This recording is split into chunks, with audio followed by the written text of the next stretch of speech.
Okay, active record. Prereqs, done. We'll learn about this. About this title in this chapter. Anatomy of a database, basic understanding of column data, types, excuse me, basic understanding that column data types exist and are different, develop a level of proficiency with Postgres, uh, data manipulation with selects and inserts, data definition with create table and add column, aggregation functions, count. Basically, we'll learn a bunch of stuff about SQL, and you'll learn a lot of stuff about active record, which is something that we'll see a lot of. A big key component in Rails is active record, um, and it's a component that can be used in Sinatra as well. So this gives us a pretty cool opportunity to introduce this concept in the smaller set of environment of Sinatra. Anyway, so why SQL? Or even what is SQL? Databases have become the most practical places to store most of the data used in modern web apps. SQL is the language used to communicate with most databases, SQL Server from Microsoft, MySQL, Postgres, Oracle, etc. Each company uses the standard set of SQL instructions and then extended via their own unique commands. So basically, you have a database server, which is like some box that sits out on the internet someplace, and you've got your code that wants to get information from that database, right? So your code can use, or any code base, whether it's Ruby or Python or just plain old JavaScript, can use SQL as a special kind of interface language that talks to the database and gets information out of the database. Okay, so that's pretty much how that works. But we're going to see a lot of that. Do get used to it. So in the active record folder, part 3 active record folder, I have a lot of jazz in here. SQL seeds, a CRUD demo, and an AR demo. So CRUD standing for active record. Excuse me. AR standing for active record, and CRUD standing for create, read, update, and destroy. So let's start with the first one. I'm gonna go through. I'm gonna go through these and kind of like read the read menu. All this stuff I built a long time ago, and some of the stuff I honestly don't remember. I go through it before I video, so I don't. So I can kind of refresh myself a bit. But basically, I'm going to read through all this stuff, and we're just gonna step through it as we go. So SQL seeds. What are SQL seeds? Databases have, you're allowed to kind of programmatically send a lot of information at one time to a database using what's called a seed. And the seed is basically a special file that's designed a certain way that has a certain amount of data in it. Okay, so here, let's go through this readme real quick. Summary: this is a simple example of reading and writing from a Postgres database. Prereqs, a little Ruby knowledge, we've done it already.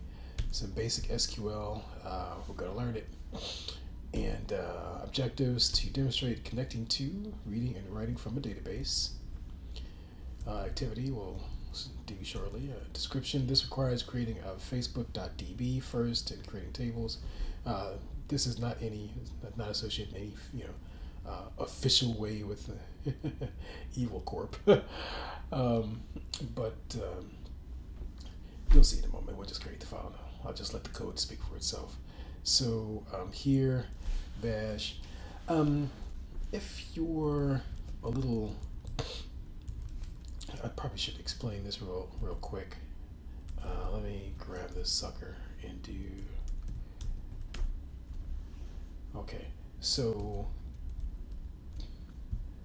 this whole file structure, see, 1 week Sinatra, is this guy here, 1 week Sinatra, right? Okay, so we're gonna go to part 3 active record here because I want to show you this in SQL seeds. I'm gonna show you my markdown file because since I'm using Vim here, you can only see the markdown as code, but you don't really get to see it format it the way that you would if you actually saw it in an editor, right? An editor designed to display it in both edited version, code based version, and rendered version. So anyway, my uh, Markdown app of choice on the Mac is a tool called Macdown.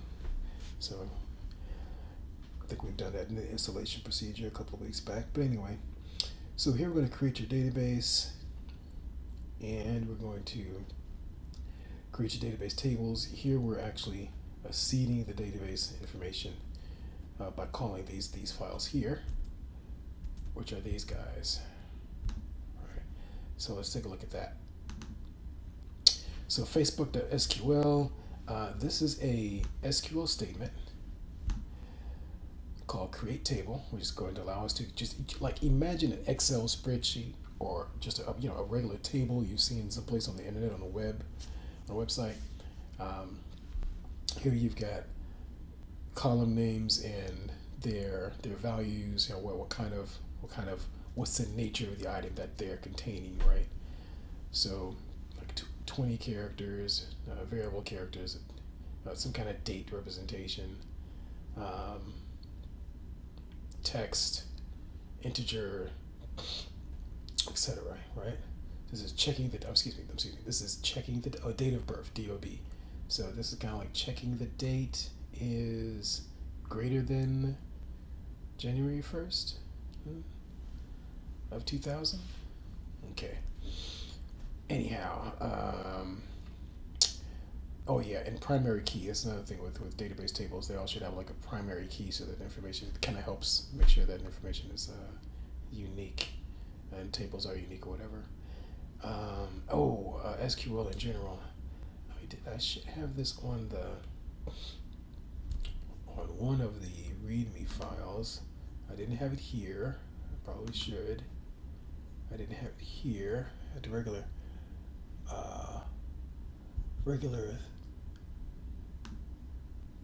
thing here. I know. I think I have it listed later on another in the next sections of README probably. But anyway, what I was thinking is I wanted to show you this. Here's a cool resource, W3 Schools. Their SQL section. It kind of explains more about SQL commands and maybe a little bit more about where SQL comes from and all that kind of jazz. So anyway, this is like a good reference that you can constantly go back to when you're trying to figure out how to do something using SQL, inner joins, outer joins, whatever, full joins, all this kind of crazy jazz. So yeah, bookmark that because that's going to be very helpful. Okay, let's go back here again. Okay, so let's go ahead and follow these instructions here. That's it inside the README. So let me get back to my terminal, and I'm going to pop that open. All right, so I'm in the right spot that I want to be in. Am I in the right spot I want to be in?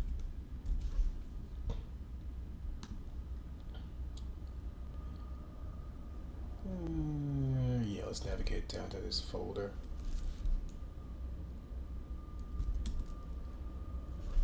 You know what? That's a little. Yeah, let me try to do this. That way I can see where I'm going. Okay, 0.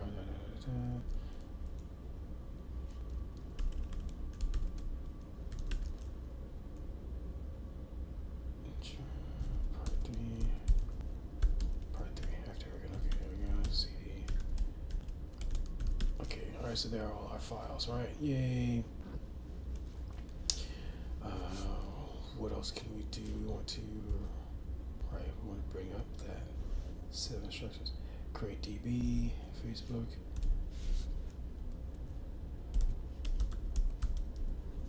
Create DB.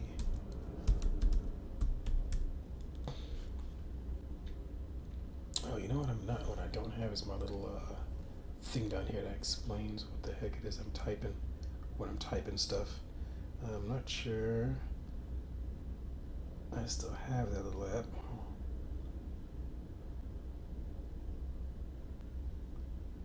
Nope, maybe I don't.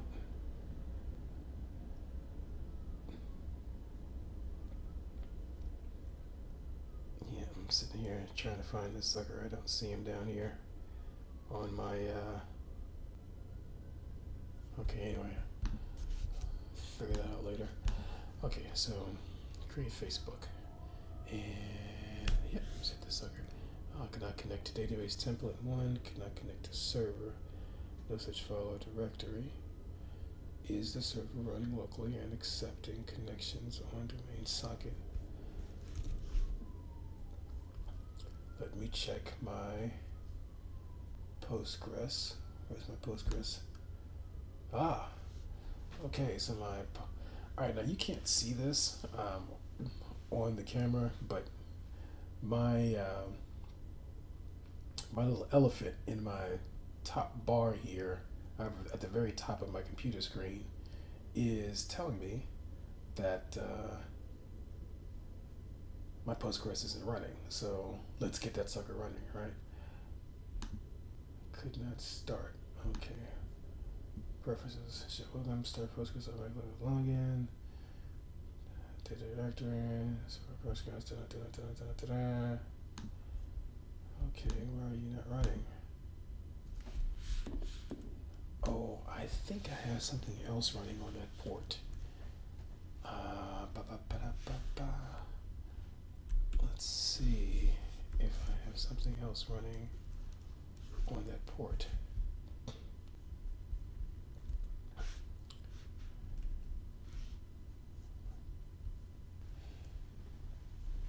Okay. Alright, I got my server started back up.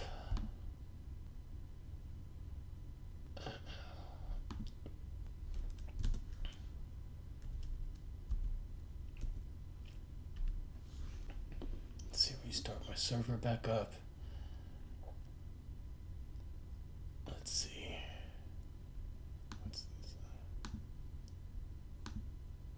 Okay, let's try it again. Yeah, oh, shucks. Oh, it already exists. Oh, of course it already exists because I've already done this before. Alright, so let's clear this.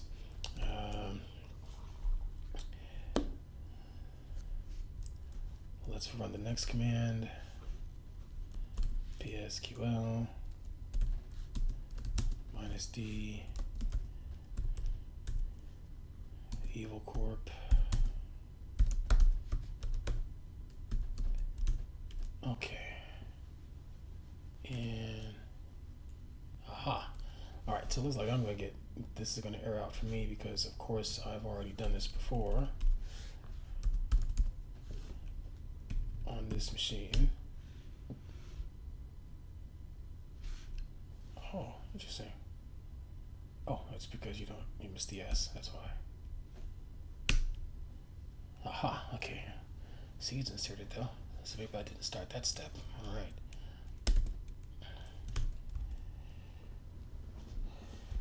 Okay, so that's groovy. Close that out. Switch back over to Vim.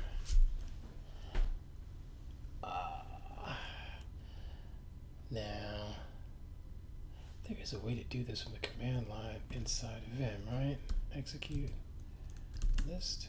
No. New file. Yeah, no. Okay, anyway. Alright, so anyhow. So, let's go look at these files again. Okay, so, you notice the first one, we had this table, right? Create table, it's creating a table, first, last, date of birth, relationship, friend, city, and the nature of each one of those guys, right? So we're going through that. Now, that's going to create our table for us, our Facebook table, and then this guy, our seeds file, is the one that's going to actually insert information into first, last, date of birth, relationship, friends, right? Insert into users these guys with these values, right? These names, these values. Okay, so now what? That's really it for that part. Oh yeah, main.rb. Let's talk about this file.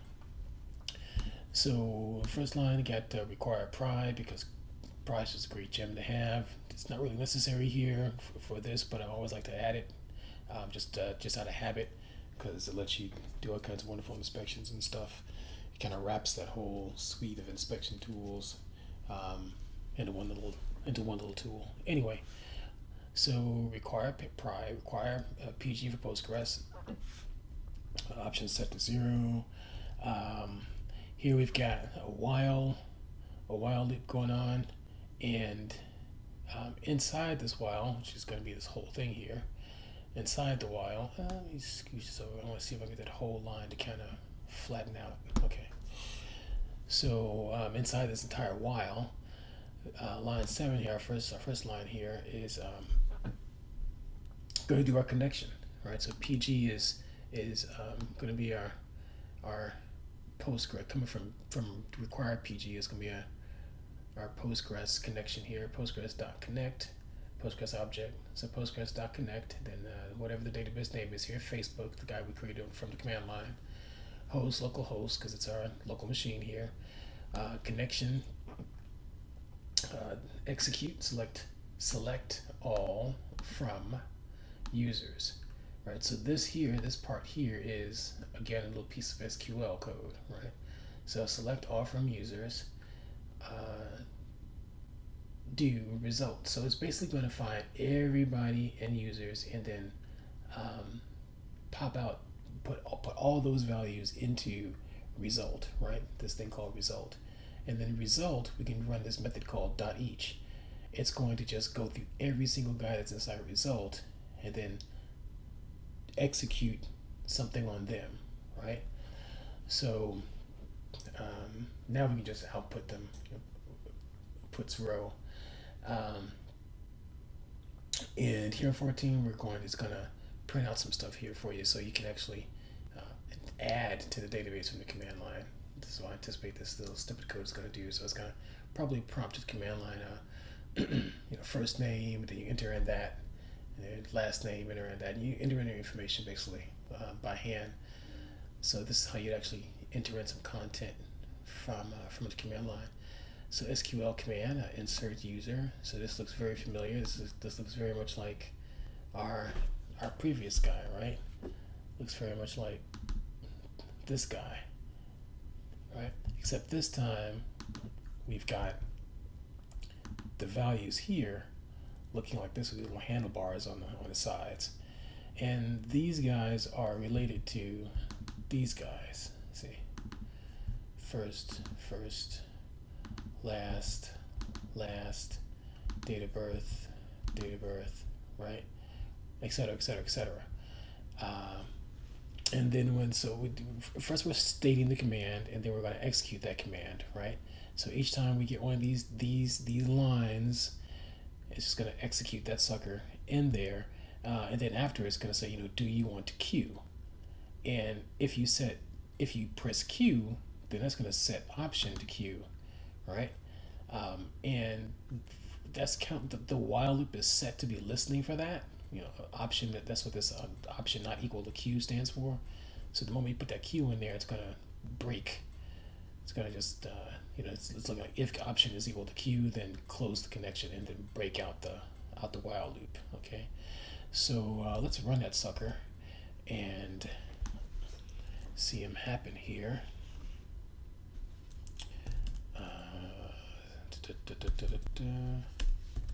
Ruby main.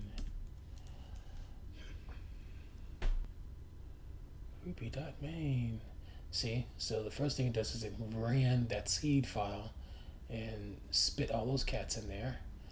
And so I'm going to put in, you see I've already done this before, so I'm in here already, and it's Fonzo, right? So, yeah, it's not my real date of birth, of course, but anyway. So let's see. Put in another one.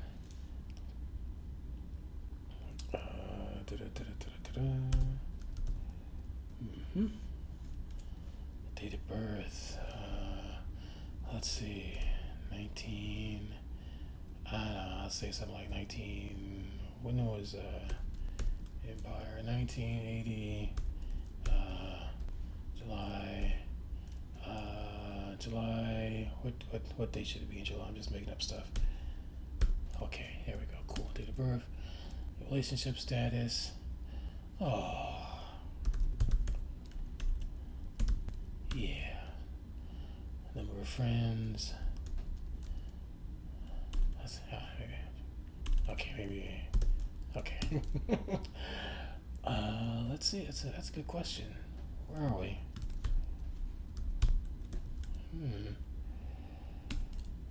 Do you want to quit? Sure. See? Yay. And now if I run that sucker again, there I am at the bottom, see?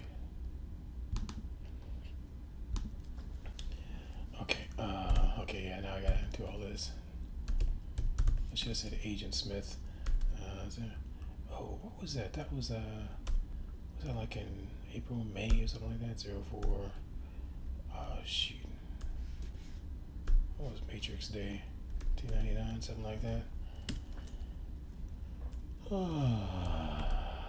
Yeah.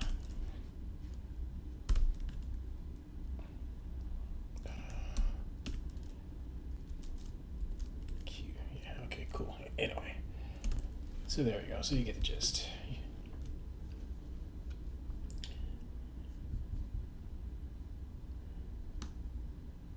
And that's it for SQL Seeds. On to the doc demo.